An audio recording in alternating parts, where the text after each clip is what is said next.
టీచర్లు హెల్పర్ల పదవీ విరమణను కఠినతరం చేయడం సరైంది కాదని ఏఐటియుసి రాజన్న సిరిసిల్ల జిల్లా శాఖ ప్రధాన కార్యదర్శి కడారి రాము విమర్శించారు.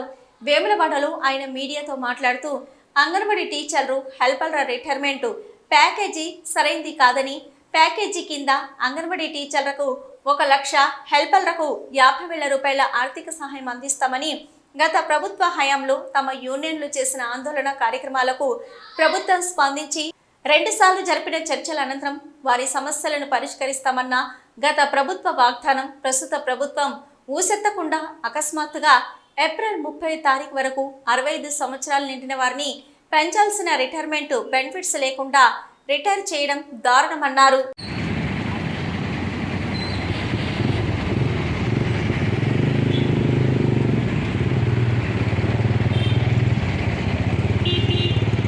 గత ప్రభుత్వంలో 22 రోజులు అంగన్వాడీ టీచర్లు ఆయాలు సమ్మె వేసినప్పటికీ వారు ఒక న్యాయమైన డిమాండ్స్ టీఆర్ఎస్ ప్రభుత్వంతో ధర్నా చేసి చర్చలకు 2 సార్లు చర్చలు జరిపినటువంటి పరిస్థితి.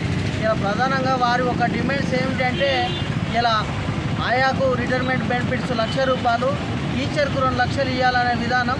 అదేవిధంగా రిటైర్మెంట్ బెనిఫిట్స్ రిటైర్ అయ్యే టైంలో జీతంలో సగం జీతం పెన్షన్గా ఇవ్వాలనేది చెప్పడం జరిగింది. వాళ్ళు విధులలో చనిపోయినటువంటి వాళ్ళకు ప్రమాద బీమా సౌకర్యం కూడా కల్పించాలని చెప్పడం జరిగింది. కానీ ఈ ప్రభుత్వం వారిని ఈ రోజుతో లాస్ట్ చేసి వాళ్ళ 30 నుంచి 40 ఏళ్ల లోపు సర్వీస్ చేసినటువంటి ఐసిడిఎస్లో సేవలు అందించినటువంటి అంగన్వాడీ టీచర్స్ ఆయాలను ఇలా ప్రభుత్వం ఏమంటే వారిని ఒక 60 సంవత్సరాలు నిండినటువంటి వాళ్ళను వెంటనే తొలగించాలనేది ఇలా నిర్ణయం చేసి వాళ్ళు ఒక లెటర్ పెట్టడం జరిగింది. కానీ ప్రభుత్వాన్ని మేము ఒకటే కోరుతా ఉన్నాం, వారు ఉన్నత స్థాయిలో సేవలు అందించి పిల్లలకు ఉపయోగపడేకరంగా విద్యామంతులు చేయడానికి తల్లిదండ్రి చిన్న పిల్లలను ఇలా స్కూళ్ళల్లో ఇడిచిపెడితే ఇంటింటికి పోయి తోలుకచ్చుకొని వాళ్ళకు విద్య నేర్పినటువంటి టీచర్లకు ఇలా వాళ్ళ ఒక రిటైర్మెంట్ బెనిఫిట్స్ టీచర్కు 2 లక్షలు, ఆయాకు 1 లక్ష రూపాయలు ఇవ్వాలి.